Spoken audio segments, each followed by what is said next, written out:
Okay, welcome everyone. Today we're not really doing a deep dive. We're actually going to tell you a story. That's right. It's a personal account someone shared on YouTube about, well, a pretty unsettling travel experience. Yeah, it's set in Malaysia. It involves a couple of hotels and some encounters that were, let's just say, more chilling than charming. Exactly. We're following this young woman traveling alone. She's there for a concert. Simple plan, right?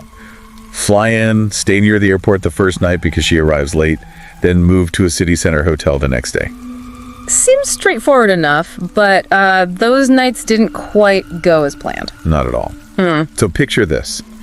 She arrives in Kuala Lumpur. It's dark, late at night. She's solo. She gets to that first hotel, the airport one. Check-in is normal. Nothing weird there. Okay. She mentioned the hotel wasn't super busy, but there were, enough people around that she felt okay. A little bit reassured. Right. That makes sense. Not totally isolated. But that feeling didn't last long, did it? No. So she goes to sort herself out, get ready for bed. Yeah. And the bathroom situation is a bit unusual. Yeah. The source described it as kind of semi-hostel style. Shared bathrooms, but with, private individual shower stalls and dressing areas inside the main bathroom. Right. And she walks into this big shared bathroom space, and it's just completely empty. Uh-oh. Yeah. She said it felt creepy right away. You know that feeling? The place that should have some activity is just dead quiet and empty. Definitely. It's just off. So she does what probably anyone would do, flicks on every single light switch she can find, just trying to make it feel less vast and spooky. A very understandable reaction, trying to feel a bit safer. So she goes into one of the shower rooms, starts her shower, and while she's in there, she hears it. The sound. Yeah, a really distinct sound, a hairdryer, clearly running, coming from the main mirror area just outside her shower stall. Okay, so her first thought must have been relief, right? Someone else is here. Exactly. Phew. Okay, another guest just finished showering, they're drying their hair. I'm not alone in this big empty bathroom. Makes perfect sense.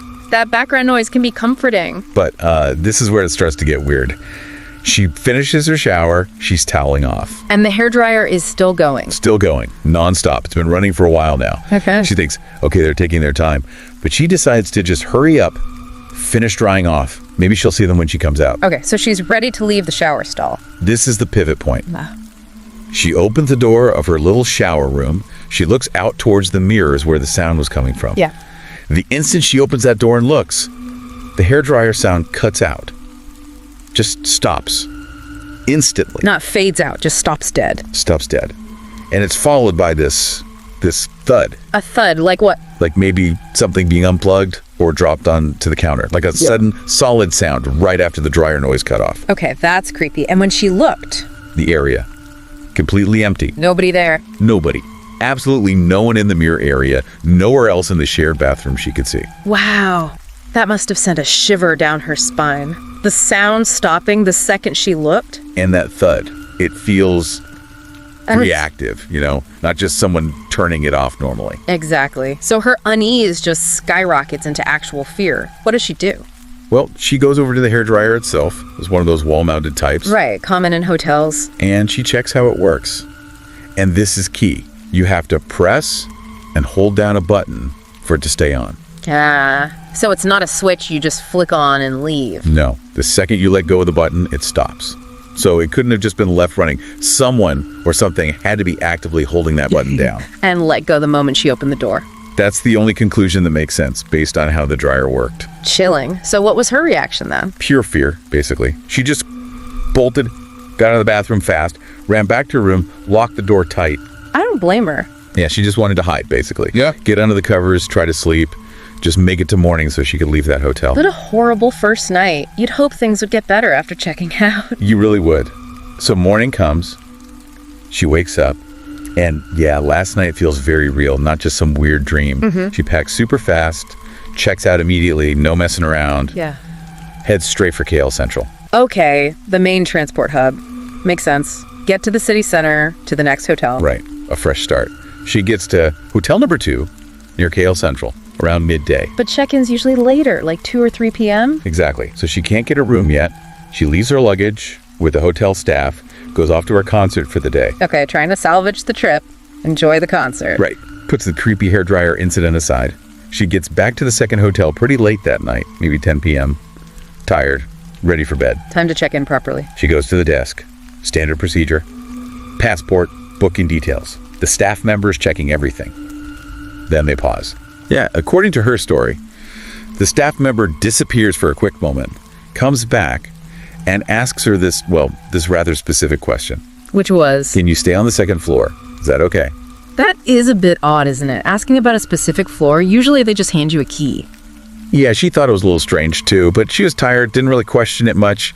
She just said, yeah, sure, any floor is fine, I don't mind. Fair enough. Just wants to get to the room. So the staff gives her the key card, explains about breakfast, the usual stuff, helps take her bag over towards the elevator. Okay. But here's a detail she noted later. The staff member didn't get in the elevator with her. Just showed her to it, basically. Set her up alone.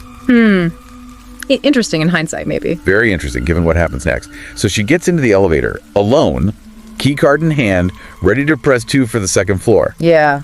Before she can even touch a button, the doors close by themselves. And the elevator just starts going up. Oh.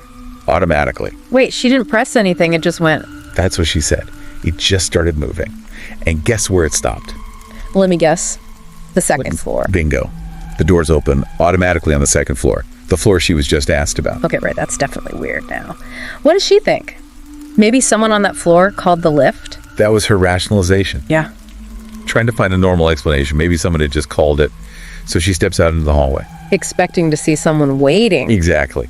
But the hallway is... empty. Again. Completely deserted. And she described the second floor hallway as feeling really, really quiet. Like unnaturally still. No sign of anyone. So creepy automatic elevator ride to a deserted, eerily quiet floor. The unease must be creeping back in big time. For sure. Her room is apparently quite far down this long, quiet hallway. As she's walking, looking for the room number, she does hear something that offers a brief moment of comfort. Oh, what's that? Sounds from another room nearby, like a TV on, maybe some muffled talking. Ah, okay, so she's not totally alone on the floor then. That's something. A small reassurance. But it doesn't last. She finds a room, gets inside, drops her bag, maybe starts unpacking a bit. Right. Then she remembers, oh, I need to pop out and buy something. Maybe a water or a snack. So she gets ready to leave the room again. And as she heads for the door, she hears voices coming from down the hallway back near the elevators. Okay, maybe other guests arriving or something? That's what you'd think. Yeah. But the sound, it wasn't stationary. It started moving, getting louder, coming down the hall towards her room. Like people walking and talking as they approach. Exactly. Louder and louder, closer and closer. Until the sound stops right outside her door. Right outside, just stop there. Yeah. She could clearly hear people talking right on the other side of her door. She said it was in a language she didn't recognize, maybe not English, maybe a local dialect, she wasn't sure. But the sound was undeniable, and it was right there. And they just stayed there, talking, outside her door. That's what she said. She waited, listening, hoping they'd move on, maybe go into another room.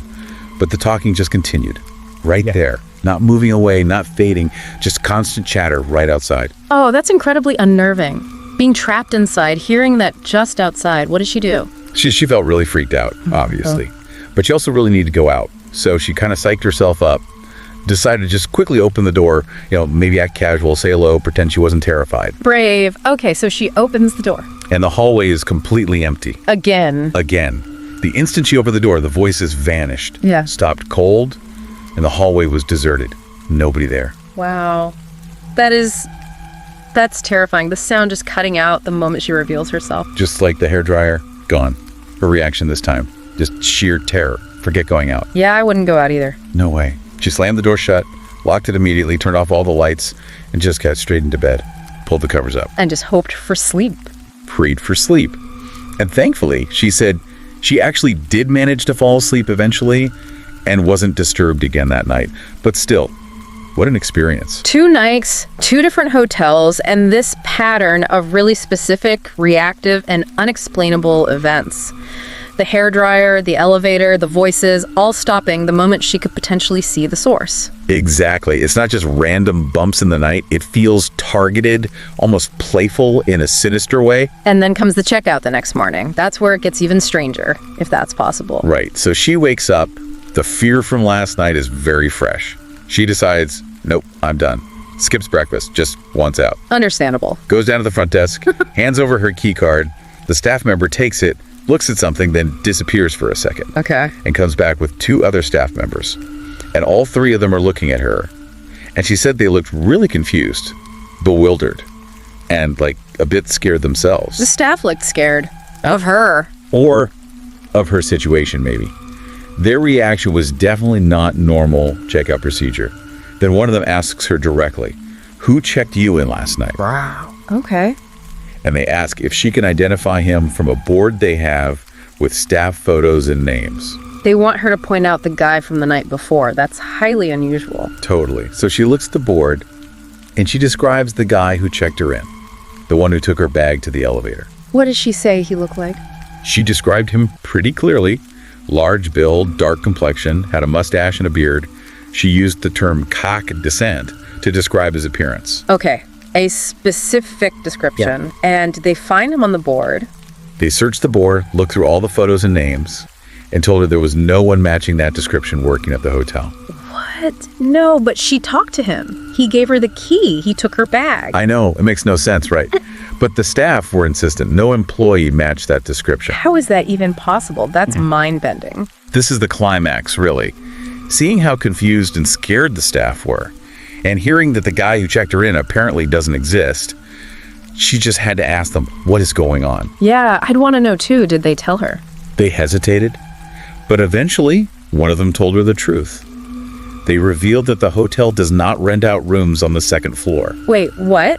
The floor she stayed on? The exact floor she stayed on. They told her guests are always put on the 3rd floor or higher. It's a strict policy. They asked her if the 2nd floor was okay. The elevator took her there. The non-existent staff member put her there. Exactly. And when she asked why is the 2nd floor off limits? What did they say? They said they couldn't tell her. It was an order from their superiors. They weren't allowed to discuss the reason why the 2nd floor is restricted. Oh my God. So the floor is officially off limits for some unknown, presumably unsettling reason. And she was put there by someone who doesn't work there after the elevator took her there automatically. That's the chilling reality she was faced with. Everything clicked into place. The weird question, the elevator, the deserted feeling, the voices, the staff's reaction. It all pointed to something deeply wrong with that floor and her inexplicable presence on it. I can't even imagine how she felt hearing that. She said she just understood immediately, checked out on the spot, changed her flight, and got out of Malaysia as fast as she could. Didn't feel safe anymore. I honestly can't blame her. And this wasn't just a one-off thing for that hotel, according to the source. No, that's another layer. The person telling the story did some digging afterwards. Found out this traveler's experience isn't unique to that hotel.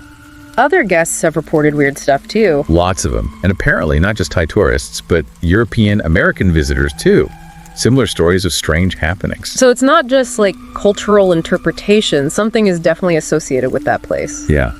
And some of the other accounts were even more direct. People reporting actually seeing things. Seeing things, like apparitions. Yeah, descriptions of seeing figures standing in the rooms.